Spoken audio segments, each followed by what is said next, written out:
leaders, are you one of the hustlers who's going from one thing to the other and on the go, go, go, go, go?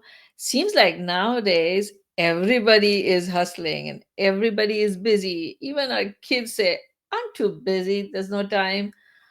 But when you have a mentality like that, it also brings stress in your life. How can you live a full life and still do a lot of things without feeling overwhelmed and stress? Would you like to learn some tools? If so, you're in the right place. Today, our guest, Matthew Turner, is joining all the way from UK and he'll be sharing some practical tips with us. Thank you for joining. Welcome to Happy and Healthy Mind. If you this is the first time, my name is Dr. Rosina, and over the last 20 years, I have been serving as medical doctor specializing in psychiatry, a best-selling author, and a transformative speaker. I believe that our mind is the software that runs the hardware of the brain and the body.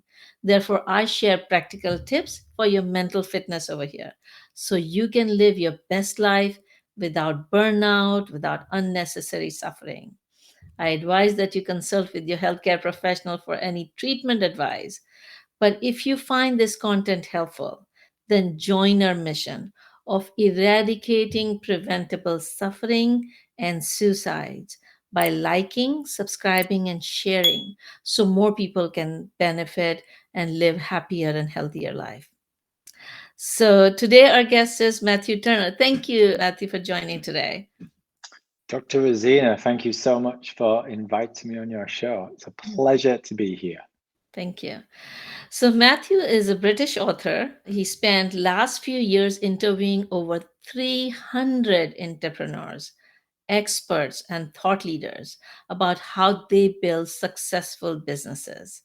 And he thinks he has uncovered some secret success. And guess what it does? It requires hustling. And so in his new novel, he talks about those things. And today we are going to learn some of those secrets. All right. He's showing his new book coming. It's called Beyond the Pale. So, Matthew, tell us, how did you become interested in this topic? Well, this book, Beyond the Pale, came on the back of my previous book, A Successful Mistake, which was very much a sort of typical nonfiction how-to book. And for The Successful Mistake, I interviewed 163 entrepreneurs, thought leaders, investors, people of that ilk, about failure and about the mistakes they made and how they turned them into some kind of success. So I did this research and I wrote this book over a 3 or 4 year period. So as you can imagine, I learned a great deal about sort of how successful people approach their lives. I learned a great deal about mindset, about how people define success, about our relationship, as you mentioned earlier, between sort of mind and body, and how that has an impact on our relationships and with work and everything else. And it sent me down a rabbit hole of mindset and personal development.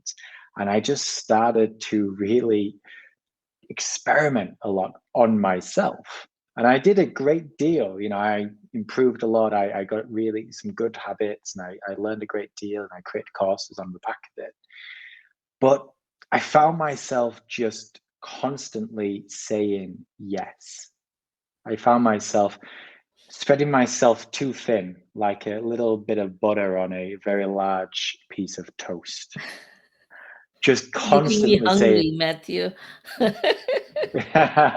sorry.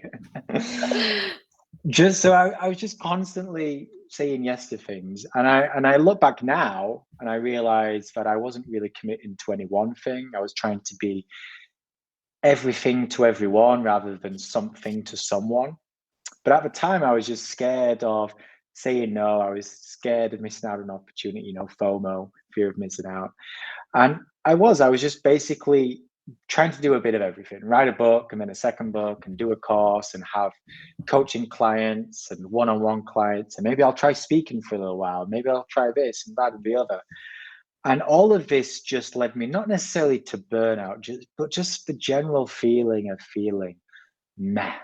I wasn't unhappy per se because I've been working a great deal on my personal development and my health and my mindset. So I was in a pretty good place, but I just felt like I was leaving so much on the table. And that's when the sort of early inception of Beyond the Pale came to mind. I thought it would be fantastic to write a book that would blend both fiction and nonfiction together.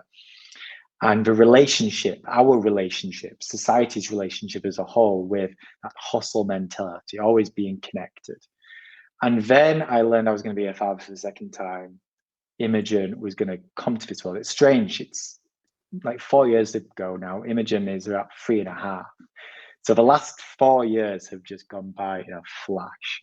But that really did change my perception on my own relationship with the hustle mentality. Before Imogen, I had a bit of an idea, but it was still hazy. And then once Imogen started coming onto the scene, it's forced me to reflect and have a good insight into my life and just go, wow, I'm not doing life the way I should be doing. I'm doing Mhm. too much. So how did the life change after you applied? Well, it's crazy because once Imogen came about, or I knew Imogen was coming on the scene, so while her mother was still pregnant, I realized I was going to have to work probably half as much as what I was doing and consistently earn at least twice as much. And that was really daunting at the time. I was like, the math just doesn't work here. How could I earn twice what I'm earning in half the time? It doesn't make sense. But what this period did, it forced me to focus. So all those bits and pieces which I was saying yes to course, yes to speaking, yes to this book, yes to that book, yes to this opportunity, so on and so on and so on. It forced me to just reflect on my life, like, what am I good at? Matthew, what is it that you bring to the table that is going to be beneficial to your clients? And I realized it was writing, it was content. It's like, okay, how can I do that for clients? And what do that ideal client look for? Because I'm not going to have time for 10 clients. I'm going to have to find 2 or 3 well-paying ones. So what do they look like? So it really just forced me to focus on what I bring to the table, on what I need a client to bring to my table. It forced me to focus on just doing one project. So I was like, if I'm going to write this book, it's got to be just this book for the next few years. There can't be a course as well. There can't be this, that, and the other. It's got to all be linked. There has to be some synchronicity about it all. So it just forced me to focus. And Mhm. I knew that I would have about 7 months to earn twice as much and work half as less. It took me about 3 months to do this. Mm. After 3 months, I was earning way more than twice as much as I was previously consistently. And I was already got my working hours down from, like crazy levels to a manageable level. And by the time Imogen did come onto the scene, I'd kind of got into enough of a structure where I was able to take, pretty much the entire day off and it not affect things too much. And I had that consistent income. But more importantly, I just had a completely different outlook Mhm. on work and how we can approach work and how we get the most out of our work. Mhm. And yeah, it just changed the game for me It completely. made you happy. It did. It made life easier. I mean, Mhm. happiness is a strange feeling, comes and goes. I don't necessarily. I think we've got a unfortunate relationship with happiness. The pursuit of happiness. We're constantly trying to make ourselves happy, and I think I put a lot of pressure on myself because I've struggled with anxiety all my life, and I've struggled with bouts of depression. And I have go through the good times and the bad. And now I have a greater appreciation that happiness is just a feeling. You're not always going to be happy all the time. If you were, that would be insanity. It would be terrible if you were just happy all the time. But I found that life is easier this way. It's less pressured.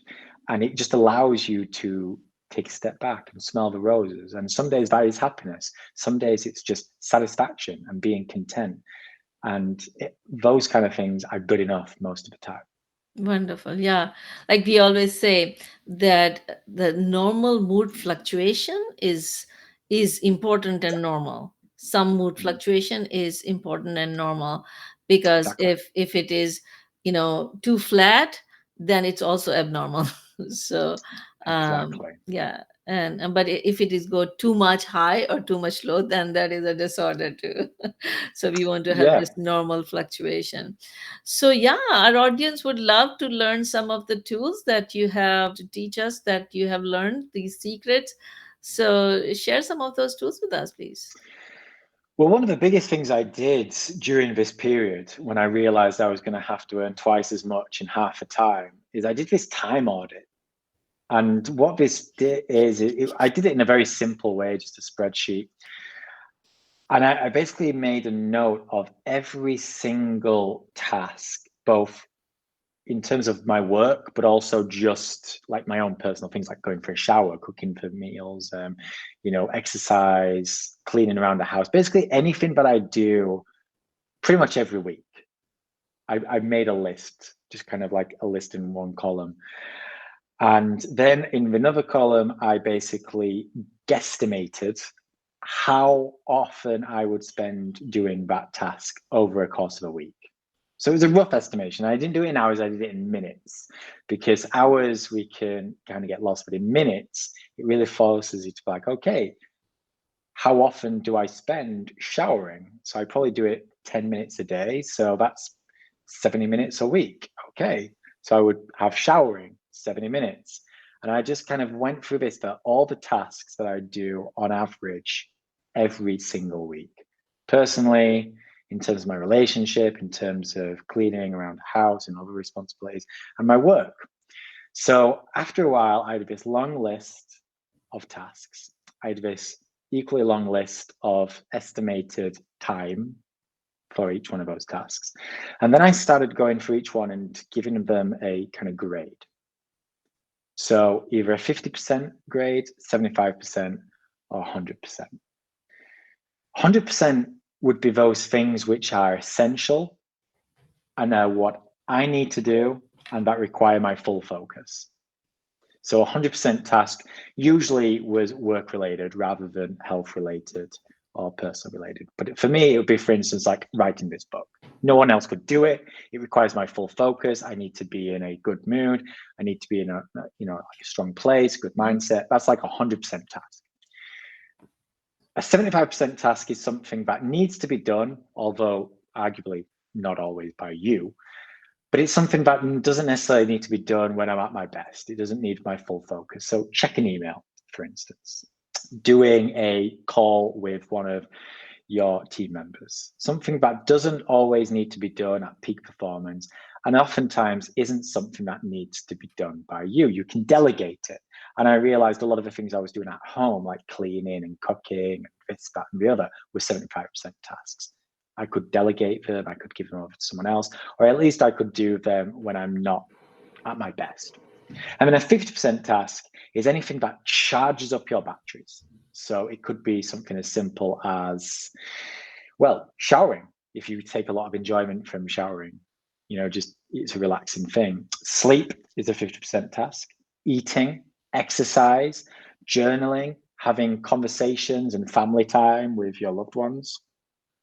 So I then had 3 columns: the tasks, the time, and then whether it was a 50, 75%, or 100% task. And this is interesting when you do a time audit for a couple of reasons. One, it gives you a visualization of what you do during the week. Two, it forces you to think how long you spend doing this time. And if you're like most people, certainly like me, the numbers don't add up. So you go through this exercise, every week you get 10,080 minutes.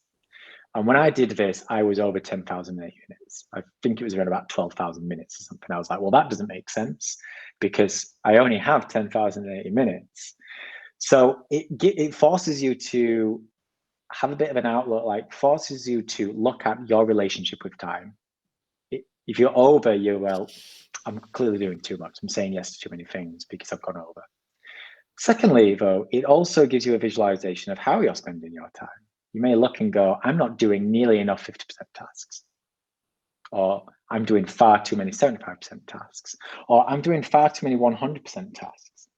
And really, then it just allows you, it empowers you to find a bit of a better balance. You can be like, okay, well, I'm not getting enough sleep, but if I want more sleep, that time is going to have to come from somewhere else. So I'm going to have to get rid of some of these 75% tasks. I'm going to have to start delegating some things. If I really want to commit to 1 or 2 clients, I'm going to have to focus on which 100% tasks are the most important, which ones are going to bring in the most value to me in terms of money, in terms of happiness, in terms of fulfillment, etc. So doing this time audit just gave me a framework to work with. I was like, wow, there are so many 75% tasks that I do not need to do. I'm spending too much time on email. I'm spending too much time on social media. I'm doing this task, this task, this task. I just don't need to be doing it. I can get rid of it. This was the period when I started doubling down with my assistant, delegating more things. It gave me a new realization. I want more 50% tasks so I can work on me, so I can have more family time. Again, that time is coming from somewhere. And I realized I was overcommitting to the 100% tasks because I know me. I know that I can only probably work 2-3 hours at best per day where I'm like in full focus.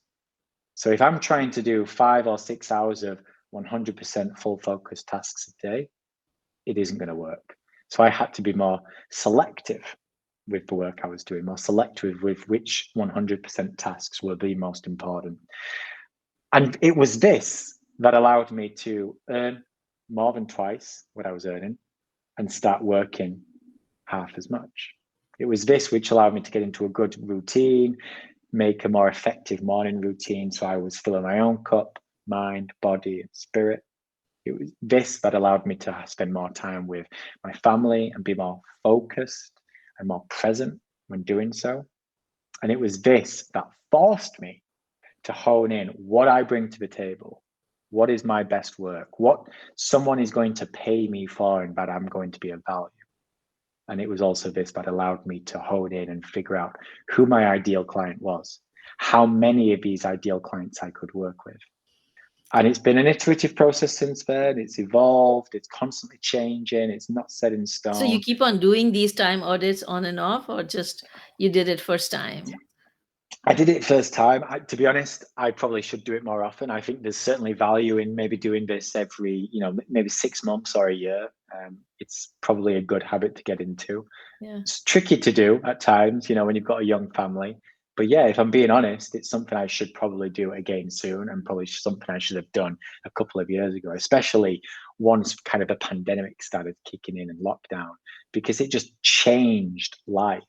Yeah. It Yeah. changed how I was spending my time.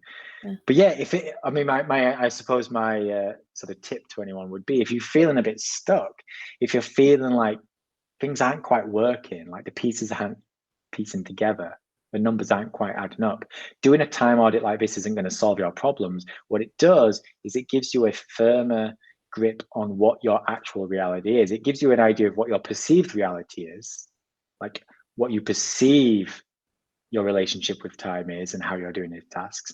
But then it gives you an actual greater insight. Oh, this is how it actually is. And you can go one step further. I didn't do this, but I know certain people who do, where rather than estimating, like you could do this and estimate it, and then literally time track for the next week. So you would have a perceived version. This is how often I think I spend doing all my work, but then I'm going to test it for the next week, and I'm going to actually figure out whether my perceived reality is aligned with my actual reality. I'm not as sort of like logical. I'm pretty logical, but I'm not quite number based like that. But I know some people who are more scientific based. They would want to have that kind of that perception and create the hypothesis and then test it against reality. However way you do it, it just opens your eyes to what your relationship with time is, what your relationship with work is, what your relationship with you is.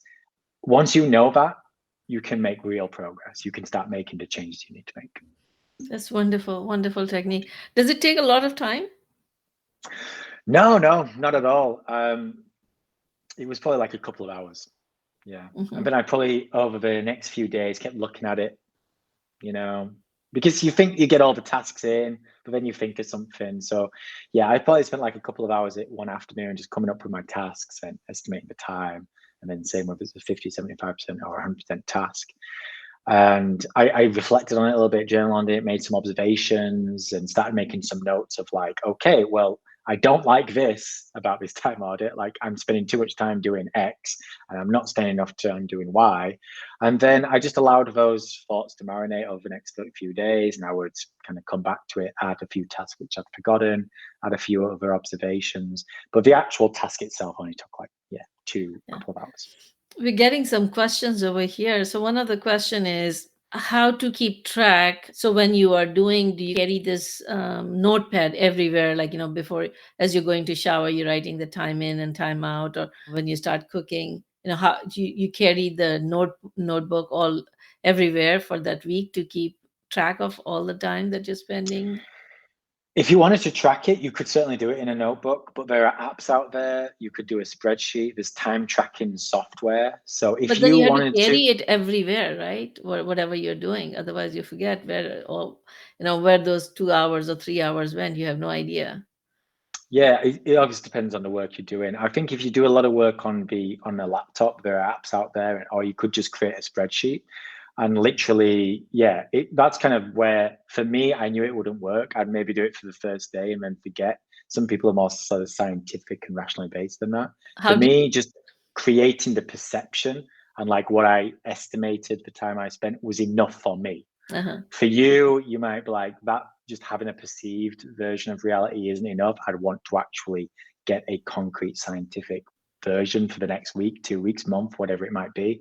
And there are certainly apps out there, there's time tracking software. And yeah, all I can say is if you do that, like every time you do something, make a note of like how long you spent showering, how long you spent cooking, how long you spent on task A. It take a bit of discipline. Yeah. Um, You didn't I do knew it that. wouldn't You work for me. just kind I of didn't do that. estimated, sat down, and listed. Yeah. Wonderful. Yeah, so that's a wonderful tool. I hope people can utilize it and find those 20% of the task that brings 80% of the results, and Yeah. make their life more effective and enjoyable. Is there any other tool that you'd like to share today? Yeah. So when I was doing all this, it just forced me to step back and reflect.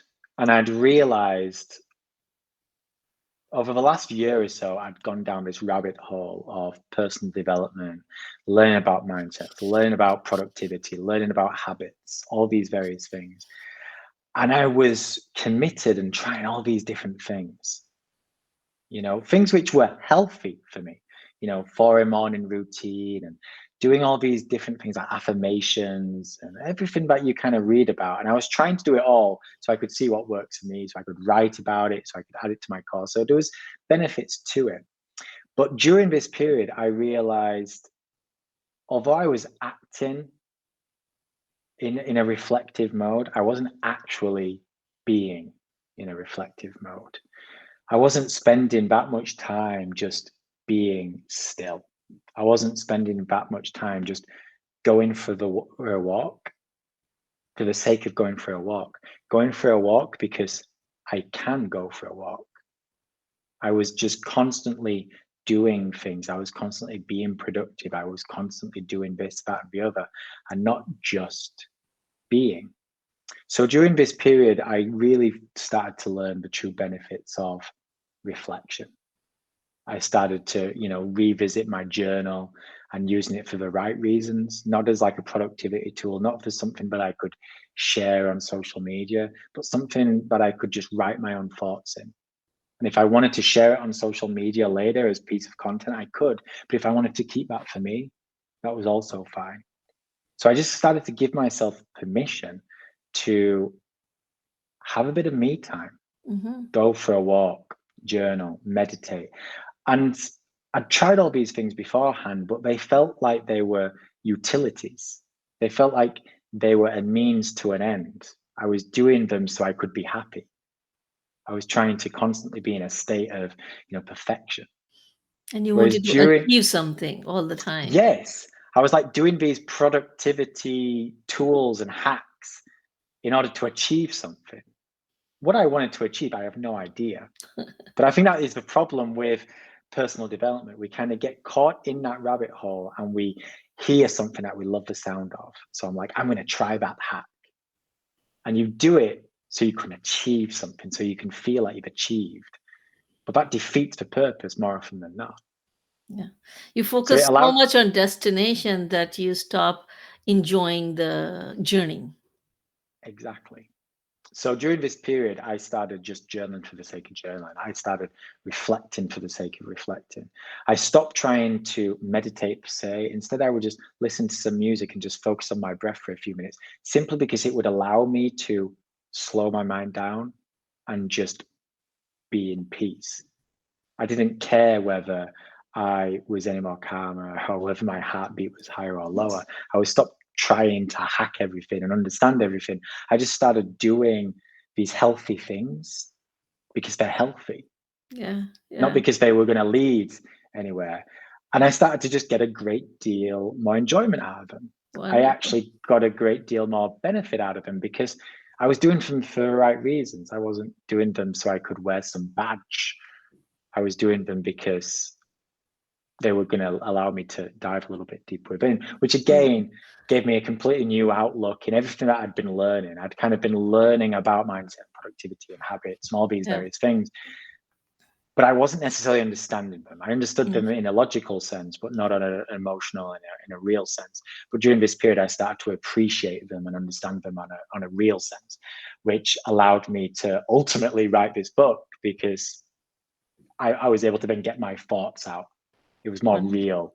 The story Wonderful. started to come Hey, time flies when you're having fun. It seems like we are getting towards the end of our time. already. Yeah, yeah. So why don't we share with the audience what the gift you wanted to share with them so they can learn more about these tools?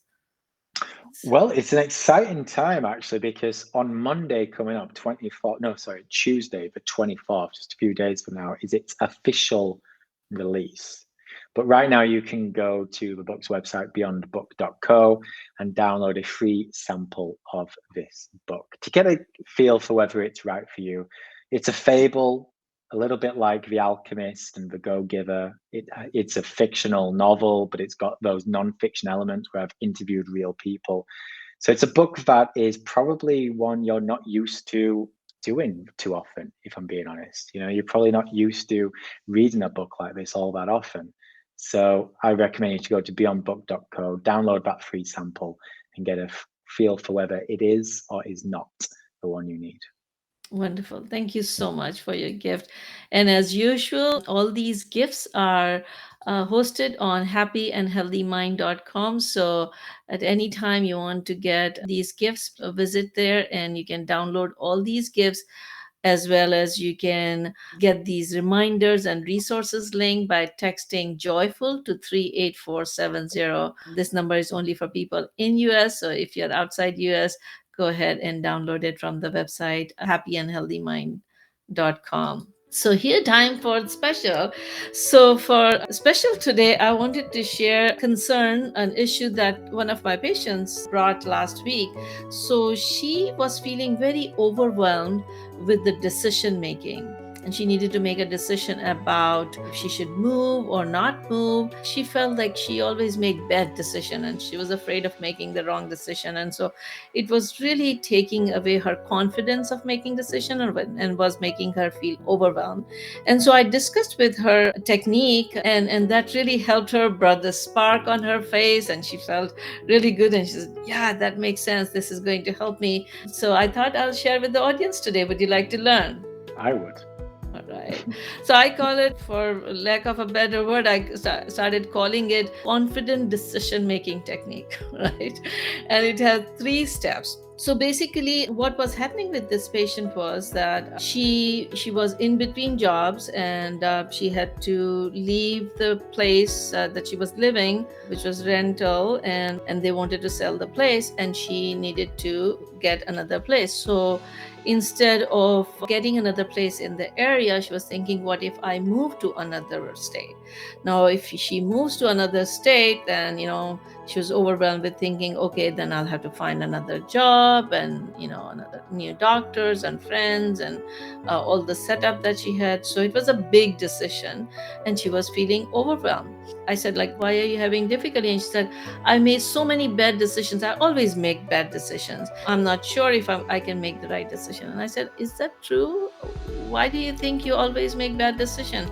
So she said, well, I married the wrong person, and I did this and I did that. And so she started counting some of the decisions that caused difficulties in her life. So I said, okay, in your life, she's, let's say, approximately 50 years old. So in 50 years of your life, how many bad decisions have you made? And she said, like, many, many. I said, just kind of give me the percent, how many of those decisions. So she said, maybe 20% of the time I have made bad decisions. I said, great. How many decisions you have made good?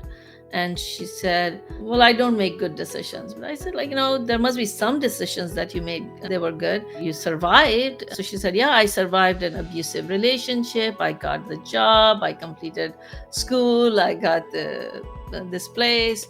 And so she started counting some of the decisions that were good decisions. So I said, okay, how many good decisions have you made in life? And she said, I don't know, but yeah, if you start counting all the things that I just don't take them out there and count them because they did not result in a bad consequence. So I said, okay, but then don't disregard them. Tell me how many approximately. So she said, okay, maybe 50 decisions I made that were good. All right.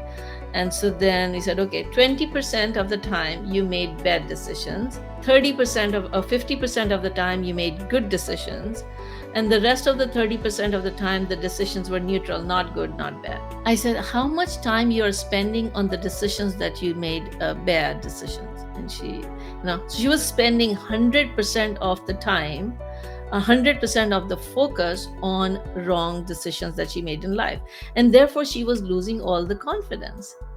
So he said, okay, yes, 20% of the time decisions were bad. But there was another 80% of the time that they were either good or they were neutral. So if you spend 80% of the time thinking about that, focus that, yes, there is 80% of the chance that you may make good decision. How does that make you feel? She said, that makes me feel confident. That's okay. Instead of telling yourself, I always make bad decision, you can start saying, sometimes I make bad decisions. And so, but many times I also make good decisions. So that mind shift allowed her to feel a little more confident. Then was the second, was more nitty gritty technique where, okay, her options were either she stays within the area or she moves out of the area to another state where there is warmer weather. Or so I said, okay, let's make a sheet of paper. You make a T chart, plus minus T chart. You take a sheet of paper. You said, what are the benefits if I take option one, and what are the consequences that may happen? So plus minus. And then on the second page, you said option two, and again you write down plus minus as you start right, and then you put those pages somewhere where you pass regularly. So one time when you write, some of the thoughts may come, but all the thoughts may not come.